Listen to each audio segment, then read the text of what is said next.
So ayan, Lapseno LSD 42 kay paring Carlo. So initially nalinisan na yan, pero ito ngayon meron pa pala sa ilalim. Hopefully hindi pa ito na-on. So ayan, water damage dahil sa bagyong Tino. Hi Tino.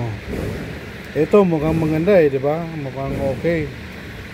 So sa ilalim wala, GG. Yan. Parang okay naman kasi nalinisan nila initially. Pero matik ilang araw na tong ganito. Sana okay pa. Hopefully. Kasi ano to multi-layer. Ay naku. Uy, pangit ng ano ko, lights ko. May may line.